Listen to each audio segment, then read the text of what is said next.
Okay, this just occurred to me. I can't believe this just occurred to me, but how are other autistic creators able to just like do a video just totally sitting still?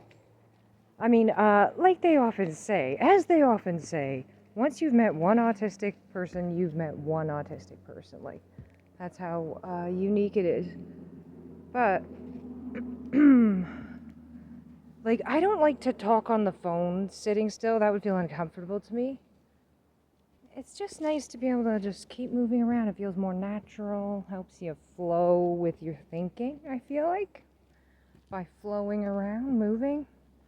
I saw an Autism from the Inside video where Paul, I think his name is, was bouncing a ball. And I was like, kind of asking myself, I was like, did I find that distracting? Or like, how did I like that? And I really did like it. I don't know. Maybe I'm uncomfortable with the eye contact even when it's like the person on the video is making eye contact with the screen, kind of. So, like, it feels nicer. It feels more loose to have them kind of focusing on other stuff. I don't know. Definitely, I do feel like, well, there's this idea that your eyes are the windows to the soul, you know? And yeah, it just makes me, it feels really intimate. It makes me feel quite uncomfortable to have eye contact, especially sometimes like with men. Like I remember when I worked at the gas station, sometimes there'd be like this moment of eye contact with a male customer. And it just seemed really intense to me. It was kind of an interesting job that way. Being a cashier at like a laid back kind of job like that, like gas station or like dollar store, that kind of thing. It's interesting because you do have these moments of like people will share things with you because they're like, especially if they're like on a road trip or something, they're like, I'm not going to see this person again. It's pretty freeing what you could say anything to that person, right? And that person doesn't know who you are, and what they think about you doesn't affect your life or anything like that.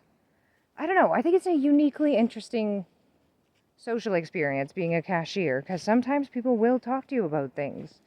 Like, I remember, pretty sure one time I asked about a lady's tattoo, and she told me that it meant harmony. It was maybe a Mandarin symbol. I'm not sure exactly if that was the language or not. It meant harmony, and she said it was because of her divorce. She needed harmony in her life. And I thought that was cool. There were these interesting little moments where, like, I really got to know certain people. Or, like, also certain people will be regulars. Of course, I mean, that makes sense. Like, I am too. Like, I always get my gas at the same place. So I would be a regular at that place, I guess. Yeah. Um, and it was interesting getting to know the regulars.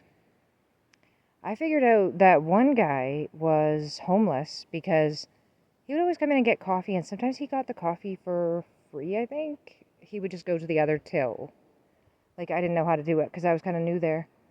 But anyway, so I found out about this, and I had been homeless before. So I was kind of interested to talk to him. Like, it makes me automatically feel sort of this kinship with the person. Or, like, I don't know. I mean, like, I feel like people are going to look down on someone for being homeless, right? But I'm not one of the people who's going to do that. Or, like, for being a drug addict. It's like, you know, why is it your place to judge them? I don't want to do that. It feels so shitty to be judged. So shitty to even have the idea of being judged. I feel a bit judged right now at home from my husband. But you know, maybe I'm going to just pull it together and I'm going to do great. Do you think?